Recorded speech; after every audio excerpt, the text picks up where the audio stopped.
wave. Hey! Nice. Whoever's watching this, hey. Hi, my name is Drew Katona. I'm 50 years old, and I have GBS. The last thing I remember is having the trouble breathing in Westchester and being rolled away from her and being rolled back for the tracheotomy, to be intubated, rather. That's the last thing I remember. I don't remember anything from the rehab, really. I remember I have glimpses of memories that she reminds me of. And then I'm like, oh yeah, I remember that. But then my first memory would be probably from the LTAC that I actively can remember.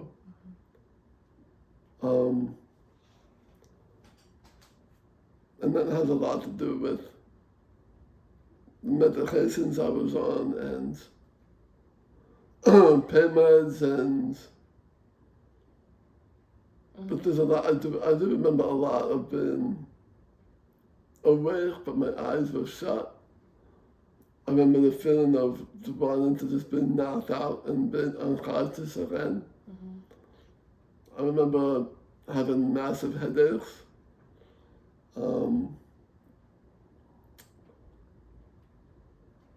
What else do I remember? Do you want to tell me more about leading up to when you had to be admitted into the hospital? In New York? Yeah, we had flown up to, excuse me, a childhood friend of mine had passed away. And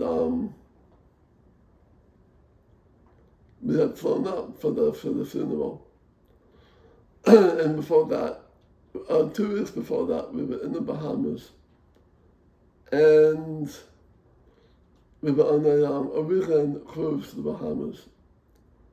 We had flown down to Miami and took a boat out and then came back. And I had 2 days after we were home, I wound up coming down with the flu of sick or something, and I wound up being sick.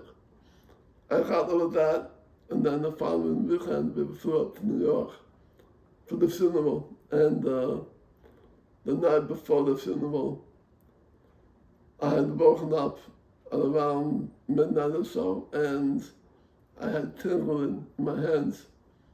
And I was a little woozy, a little unsteady, but we had a few drinks at dinner, and we had some drinks in the hotel lobby that night. Again, we were there for a funeral, so we had a few drinks to calm ourselves down. That's what I thought the wooziness was, and the tingling in my hands, I thought, well, because I'm in a hotel bed, I'm sleeping different, I'm laying different, I thought my hands were asleep. And then the next morning, I woke up and I still had tingling in my fingers, but again, not tingling anything of it. And when I tried to stand up to go to the bathroom, I was very unsteady. And I called to my wife and told her that I had an issue.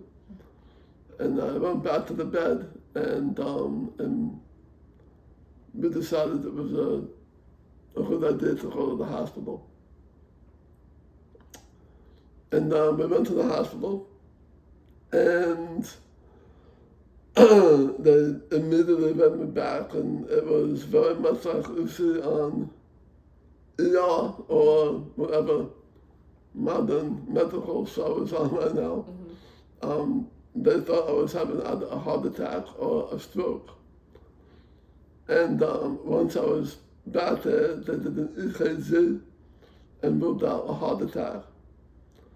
And once they were able to rule out a heart attack, they almost almost immediately ruled out a stroke because the signs I was having were on both sides of my body. And the doctor in the ER, within probably an hour and a half or 2 hours of being there, mentioned potentially Guillain-Barré syndrome. And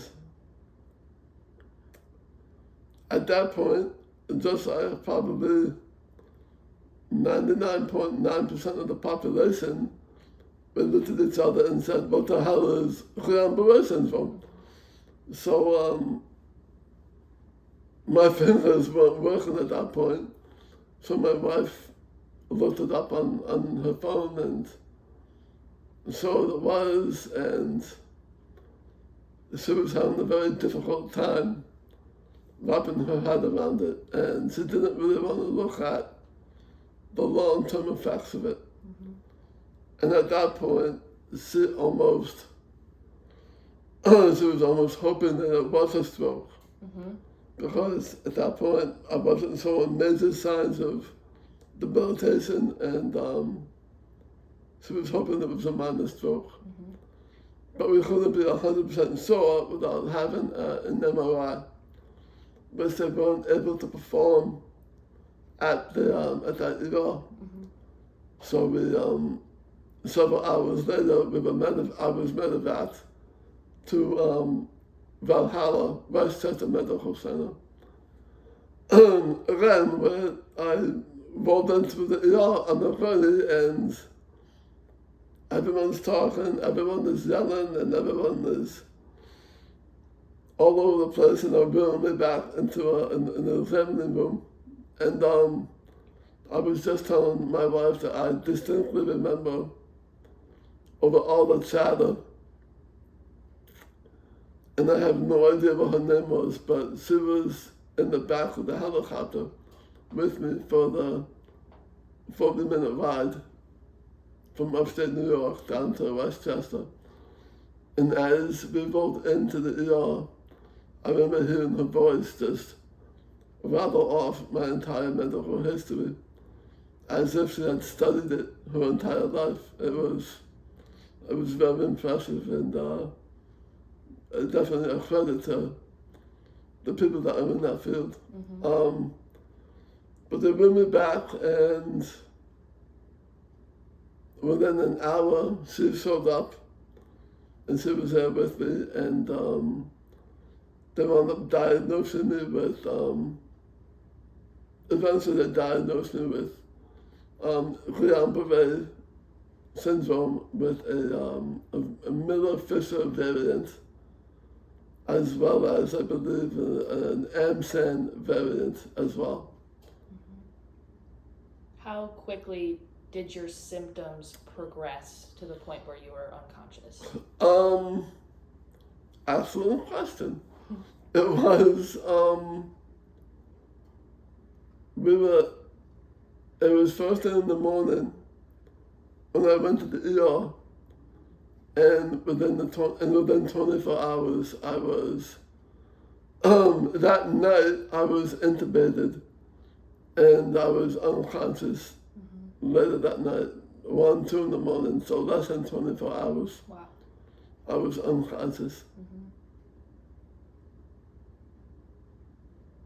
What kinds of things were going through your head as it progressed so quickly and you lost function?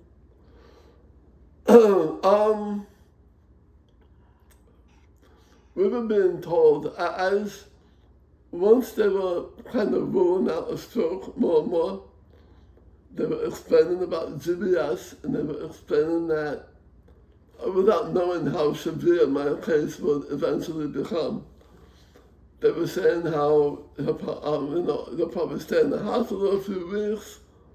And in my head, I'm thinking, oh my God, a few weeks? I can't believe that.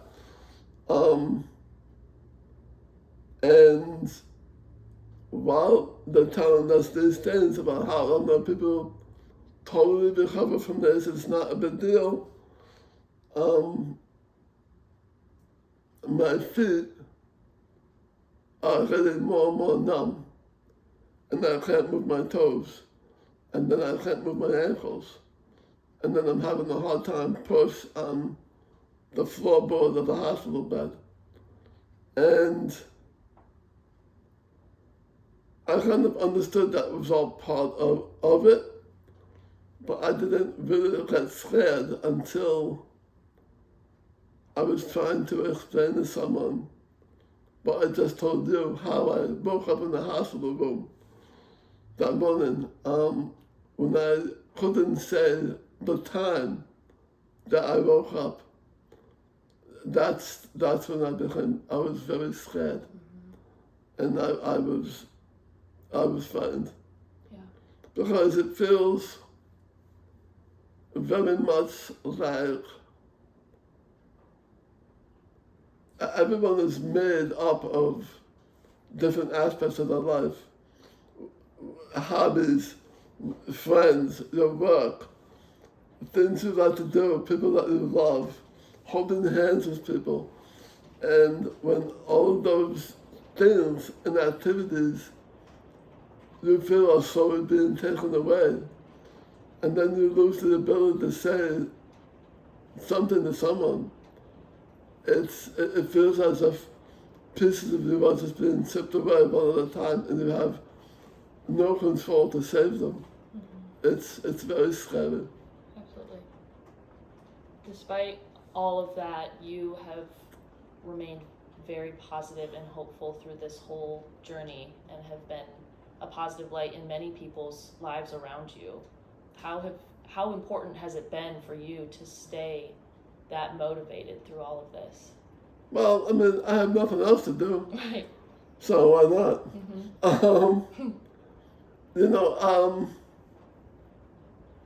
It was a little depressing at the LTAC, and I was in the ICU for 2 months that I don't really remember almost anything from. And then I was at the LTAC for 3 months. And I was in a room by myself, and I didn't really mix with the other patients. But everyone that would come into my room was very positive, and everyone treated me and talked to me like a person, even though I was on a vent. I couldn't talk, I couldn't move, I could barely move my head at all. I had just the kind of ability to open my eyes and blink and move my eyeballs. But everyone talked to me as if they knew that. Most people talked to me as if they knew I was listening and they knew I was in there, which that means a lot. But once I went to the rehab facility,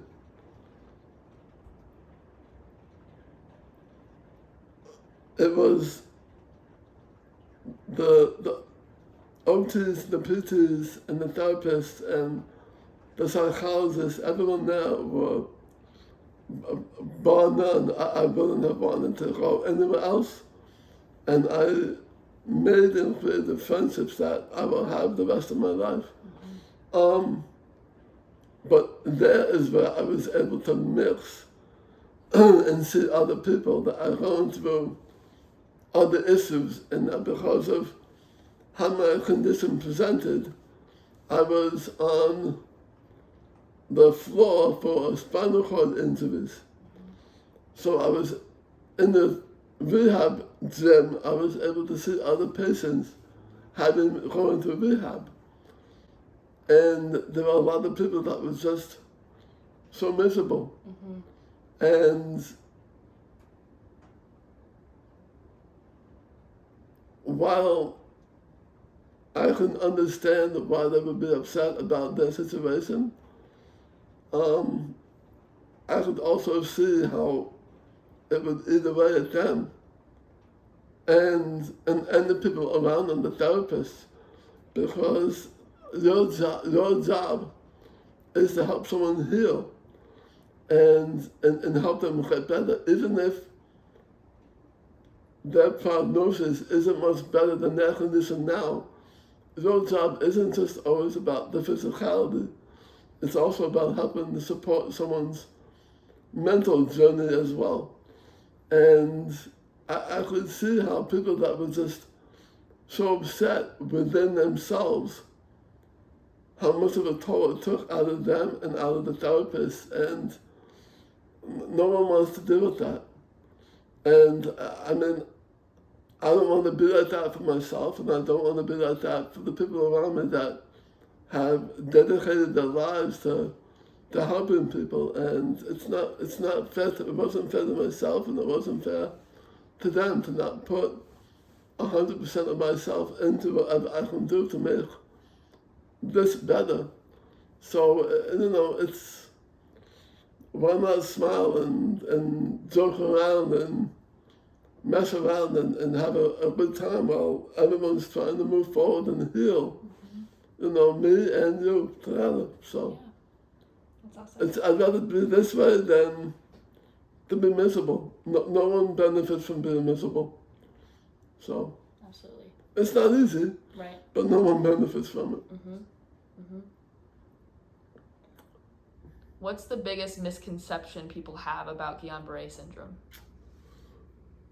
The biggest misconception that people have, for me, is the idea that I don't feel anything.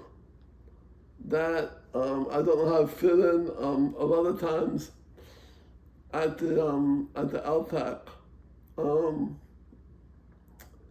and I guess the ICU, but I don't really remember that. But the LTAC, they move my arm on my hand and just kind of drop it, and it would hit the armrest of the bed or the railing of the bed. When I rolled over, my foot would hit the footboard, and the idea that people don't have feeling in the extremities or anywhere on the body is not the case. It's the exact opposite. It's for me, and I don't know if it is the same for everyone, but for me it was a hypersensitivity everywhere, and the more distal, the more extreme that sensitivity was. It's gotten a lot better.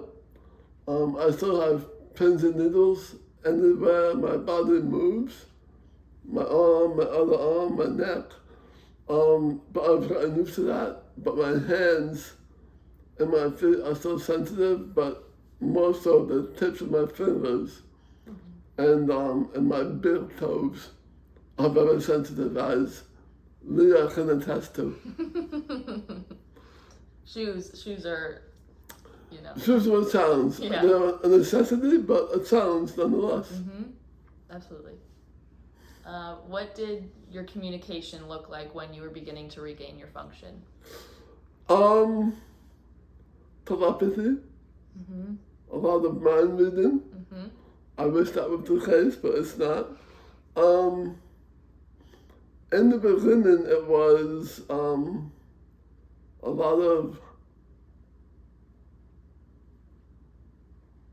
that kind of thing, a nod or a gesture. And my poor wife had to play 20 questions. Do you mean the pillow? No. The light? No. The remote? Yes. Change the channel? Please. That kind of thing. And then it kind of morphed into, and this was more so her than me, but we developed a way to spell. She would run to the alphabet, and I would nod yes or no to a letter. And we would spell out words.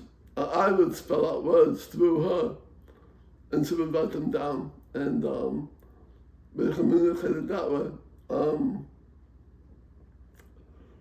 I mean, I wasn't writing a book or anything, but it was enough to be able to ask for things or tell her that I loved her or that, good night, things like that. Who's coming today? Ask questions. And that morphed into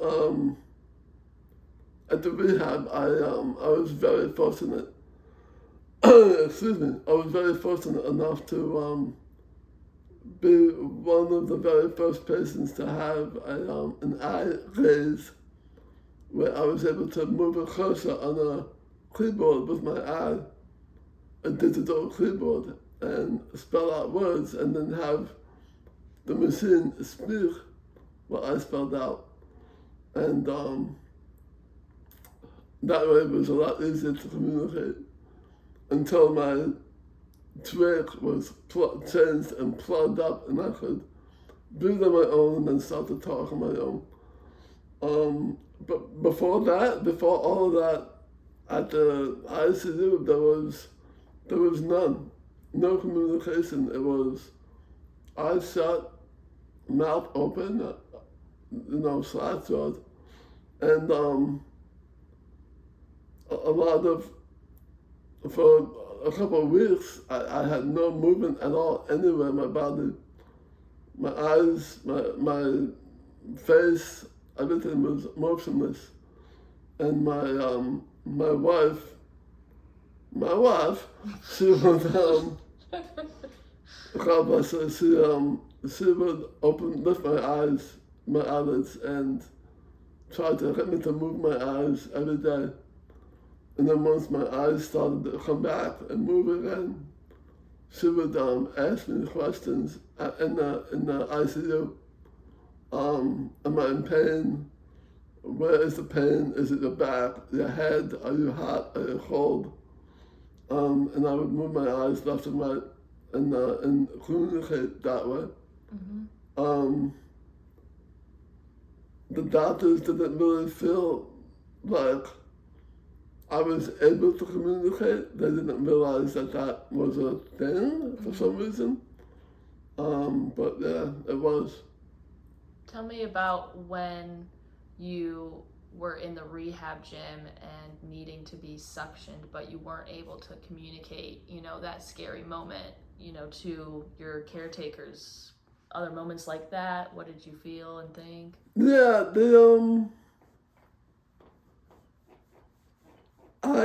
I said before that they were awesome, but I really, that word is such an understatement for how they were. They would, all the therapists that I dealt with were just incredible, and they would go out of the way to try to learn how to read my lips. So I could communicate with them when I had the trach. Mm-hmm. And they knew me enough at that point where if I made a face, and I would mess around with them too, but if I made a face, they knew that there was an issue. And there were a handful of times that I had to be ran back to my room to be suctioned. And it's scary. It's very scary to not, out of nowhere, to not be able to breathe. It's very different than if you're told that you have to hold your breath. You can calm yourself down.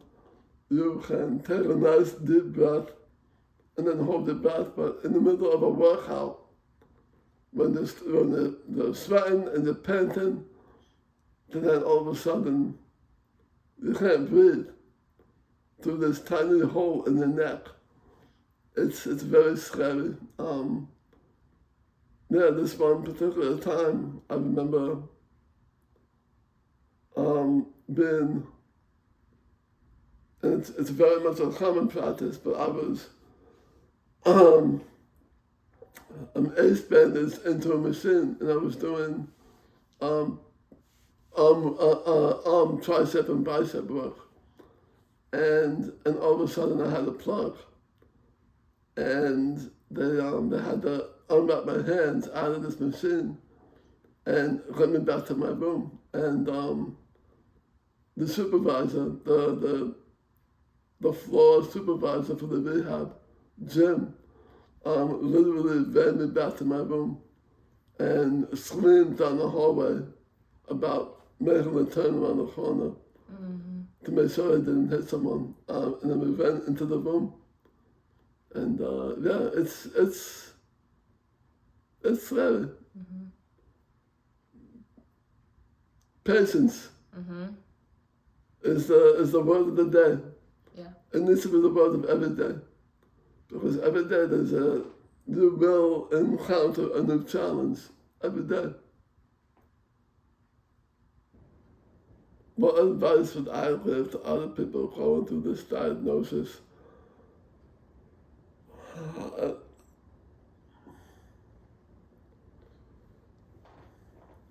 Sometimes one day will feel like a week, and a week might feel like a month, and sometimes a month might feel like a blink of an eye. Time becomes very fluid, and all I can say is just have patience. Have patience with yourself, and give yourself grace, but more so,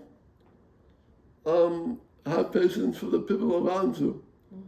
There are something that my wife and I have talked about so very many times, is that this just didn't happen to me.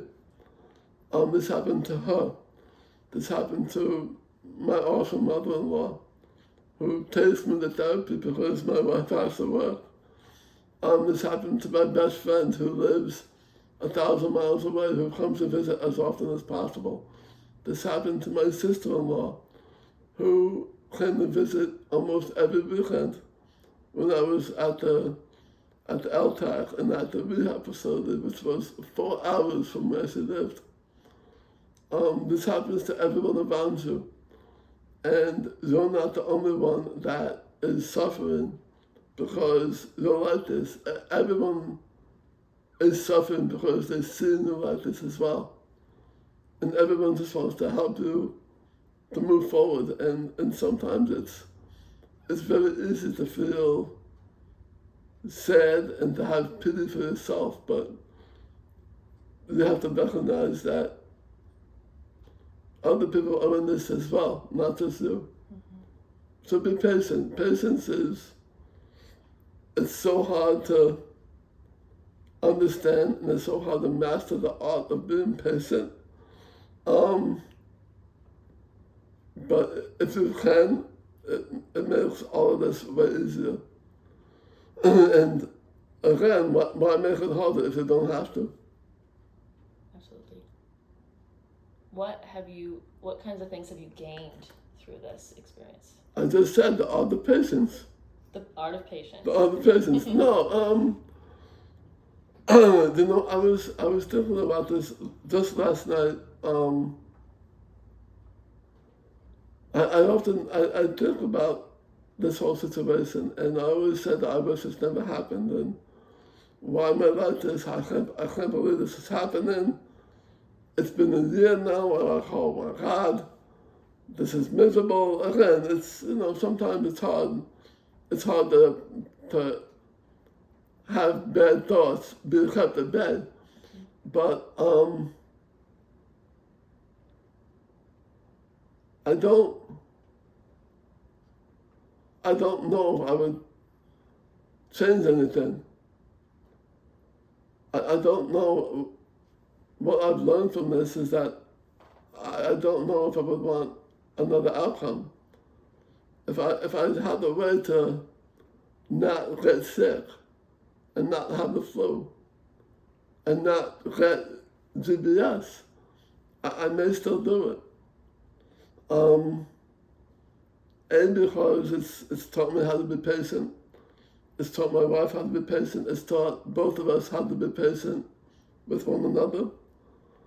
I've met, like I said, some amazing people that I hope I'm friends with you forever, you know? And